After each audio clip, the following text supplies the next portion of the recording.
So hello guys, आज फिर से हम लोग कुछ बात करेंगे अगले 5-6 मिनट के लिए। क्लास 12th बोर्ड का एग्जाम हमको सबको पता है कि बहुत ज़्यादा हमारे करीब आ चुका है और अब लगभग अगर देखा जाए तो आज कितनी तारीख, आज हमारा 21 नवंबर है। आज जो आपने डेट रखी है वो है 21 नवंबर, आज हमारी डेट है। और अब लगभग देखा जाए तो हमारे पास जनवरी है और फरवरी, मतलब लगभग हमारे पास मोटा मोटा 2 महीने का समय अब बचा हुआ है हर एक बच्चे के पास, ठीक है। और अब ये एक ऐसा वक्त होता है कि जब बच्चे बहुत ज्यादा परेशान होते हैं, क्या पढ़े कैसे पढ़े। हालांकि आपका सिलेबस बहुत सारे बच्चों का पूरा हो चुका होगा और बहुत सारे बच्चों का अगले 15, 20, 25 दिन में सिलेबस पूरा होने वाला होगा, ठीक है। तो आपको बहुत ज्यादा परेशान तो नहीं होना है भाई, और हम आपके इसमें साथ हैं। और अगर अभी आप थोड़ा बहुत अगर आपने पढ़ाई शुरू कर दी और आप ठीक ठाक पढ़ाई अगर कर रहे हैं तो एक डिसेंट स्कोर आप ला सकते हैं बोर्ड एग्जाम में। कोई बहुत बड़ी बात नहीं है, बोर्ड एग्जाम कोई बहुत भारी एग्जाम नहीं होता है। रिपीटेड क्वेश्चंस आते हैं, एनसीईआरटी के ही सवाल आते हैं, तो आपको पता है कि कोई बहुत भारी चीज यहाँ पर नहीं होने वाली है। और कोई ऐसा भी नहीं कि तुम्हारी लाइफ का आखिरी एग्जाम है भाई। पढ़ो, मेहनत करो, जितना आएगा आएगा, जो नहीं आएगा वो नहीं आएगा। बहुत ज्यादा परेशान होने वाली बात नहीं है, लाइफ का आखिरी एग्जाम नहीं है। तुमको भी बहुत बड़े बड़े एग्जाम्स लाइफ में फेस करने हैं। लिखने वाले एग्जाम की मैं बात नहीं कर रहा हूँ, बहुत सारे तरह तरह के आपको एग्जाम्स, बहुत सारे आपको टेस्ट पास करने हैं लाइफ में। तो ये आपका एक छोटा सा पार्ट है उसका, तो बहुत ज्यादा सीरियस नहीं आपको होना है। अब जैसे कि हम लोग अगर आज का जो वीडियो है स्पेशली उसमें हम लोग केमिस्ट्री की बात करेंगे, ठीक है। केमिस्ट्री की बात आज हम लोग करने वाले हैं। क्या ऐसी चीजें हैं जिनके ऊपर आपको मेन फोकस करना है केमिस्ट्री में बोर्ड एग्जाम में? क्या ऐसी 2-4-5 बातें मैं लेकर के आया हूं अपने एक्सपीरियंस के साथ कि क्या ऐसी बातें कि जिनके ऊपर आपको थोड़ा सा फोकस करने की जरूरत है कि इन बातों को अगर देख करके जाओगे तो कहीं ना कहीं गलतियां नहीं हो पाएंगी और ये गलतियां आपको नहीं करनी है, ठीक है।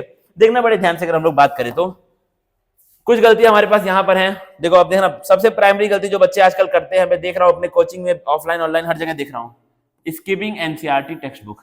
एनसीईआरटी लोग नहीं पढ़ते, यहाँ वहां के नोट्स पढ़ लेते हैं। एनसीईआरटी बेस्ड नोट्स होने चाहिए, लेकिन एनसीईआरटी नहीं छोड़ना है वहां पर। एनसीईआरटी अगर आप छोड़ रहे हैं तो आप बहुत बड़ी गलती कर रहे हैं। बोर्ड एग्जाम आपका खराब होने वाला है, लिखवा लेना इस चीज को, जाकर के चेक कर लेना एनसीईआरटी के क्वेश्चंस। थोड़ा सा इसको हम थिन करें तो एनसीईआरटी के ही क्वेश्चंस, जिसको हम लोग इन टेक्स्ट क्वेश्चन नहीं बोलते एनसीईआरटी के, या फिर बैग एक्सरसाइज एनसीईआरटी की, या फिर आपके एग्जाम्पलर के क्वेश्चंस, ये सब वो एनसीईआरटी में, ये सब आपके एग्जाम में आते हैं बोर्ड के। तो बोर्ड एग्जाम भारी है ही नहीं, भारी लोग इसको हाइप लोग क्रिएट कर रहे हैं, लेकिन इतना हाइप आपको क्रिएट करने की जरूरत नहीं है।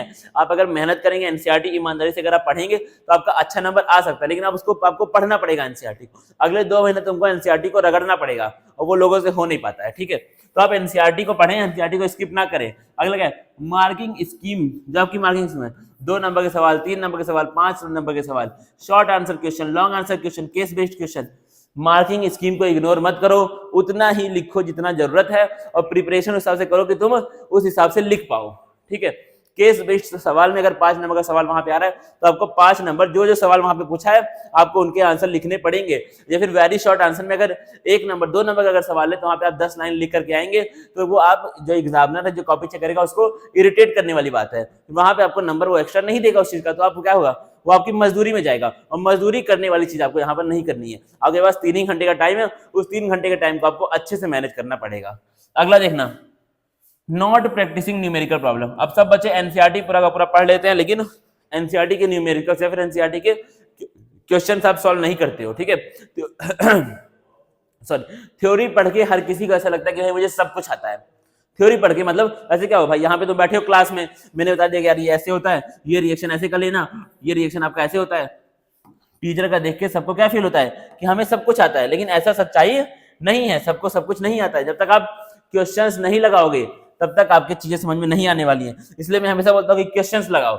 जब तक एनसीईआरटी के क्वेश्चन लगाओ, एनसीईआरटी की हो जाए तो एग्जाम्पलर को उठा लो, एग्जाम्पलर हो जाए तो सारे के सारे पीवाईक्यू मार दो 10 साल के, उसका तुमको टाइम ही नहीं मिलेगा। बहुत सारे चैप्टर है आपको करने, इनको करो तो पहले सवाल यहीं से आने हैं। लेकिन अगर इनको इग्नोर करोगे, खाली थ्योरी पढ़ के जाओगे, तो भाई तुम्हारा काम वहां पे बिगड़ने वाला है। दिस इज फॉर श्योर, आपका काम वहां पे बिगड़ेगा ही बिगड़ेगा।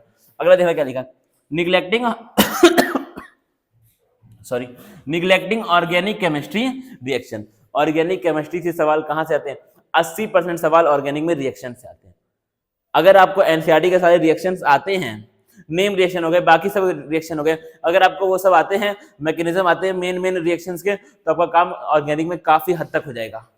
अगर नहीं आते तो वहां पे आप फंसोगे। और लोग एनसीईआरटी के रिएक्शंस को इग्नोर कर देते हैं। एनसीईआरटी के रिएक्शन मतलब ये आपको एनसीईआरटी के ही रिएक्शन आपको पढ़ करके जाने हैं एग्जाम में, याद रखना इस चीज को। अगला देखना, पुअर टाइम मैनेजमेंट इन एग्जाम्स। टाइम मैनेजमेंट में तो लोग अक्सर की गलती करते हैं, सब कुछ आते हुए भी 10 नंबर का किसी बच्चे ने छोड़ दिया, किसी ने 15 का छोड़ दिया, किसी ने 5 नंबर का सवाल छोड़ दिए, वहां पे आपका काम क्या है वो बिगड़ जाता है। तो आप टाइम मैनेजमेंट बहुत बेहतरीन करो, इसलिए मैं बोलता हूँ कि लगातार मॉक टेस्ट देके जाओ। एक एक सब्जेक्ट के कम से कम 10 से 12 मॉक टेस्ट आप दे करके ही जाएं। यहाँ पर जब 10 से 12 दे करके जाओगे तो वहां पे जाके तुमको कोई भी दिक्कत नहीं होने वाली है। तुम्हारा पहले से सब कुछ मैंने तुमको पता है कैसे टाइम मैनेजमेंट करना है। 10 टेस्ट के बाद आप काफी कुछ सीख जाते हो, टाइम को मैनेज करना सीख जाते हो, गलतियां आपसे नहीं होती हैं। ठीक है, तो इस चीज को थोड़ा सा देखना। वीक कंसेप्चुअल अंडरस्टैंडिंग, अब क्या है, लोग याद करने का ट्राई करते हैं। ठीक है, जैसे बायोलॉजी है, बायोलॉजी तो चलो हम लोग बात करेंगे इस बारे में, फिलहाल हम लोग यहाँ पर केमिस्ट्री की बात करें। जैसे तुम्हारा केमिस्ट्री है, क्या करते हैं बच्चे, रिएक्शंस को याद कर लेते हैं। अब हालांकि याद करने वाले रिएक्शन बहुत सारे हैं, लेकिन बहुत सारे ऐसे रिएक्शन एनसीईआरटी में जिनके मैकेनिज्म से सवाल वो पूछता है।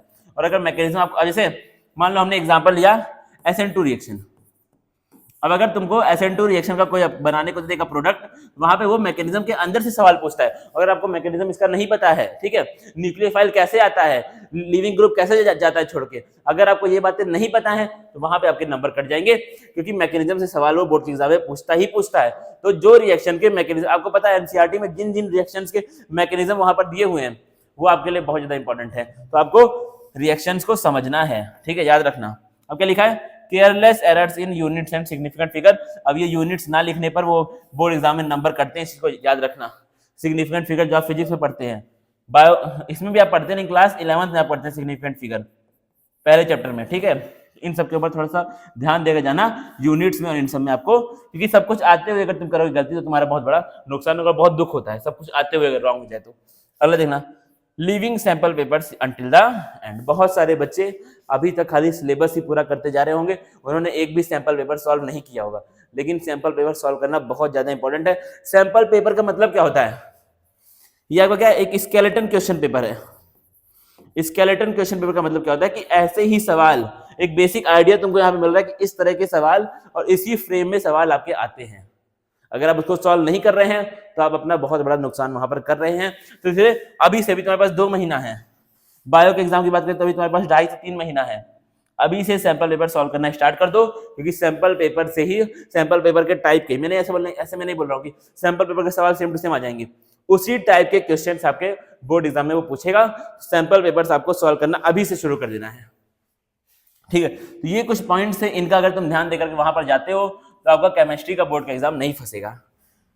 ठीक है, तो हम लोग अब मिलेंगे आगे दूसरे लेक्चर्स में, दूसरे वीडियोस में। ठीक है, तब तक आप पढ़ाई करते रहे, अभी कुछ भी बिगड़ा नहीं है, अभी आप काफी कुछ चीजों को मैनेज कर सकते हैं। 2 महीना बहुत होता है अगर आप अच्छे से ईमानदारी के साथ पढ़ते हैं तो। ठीक है, फिर मिलते हैं, थैंक यू गाइस।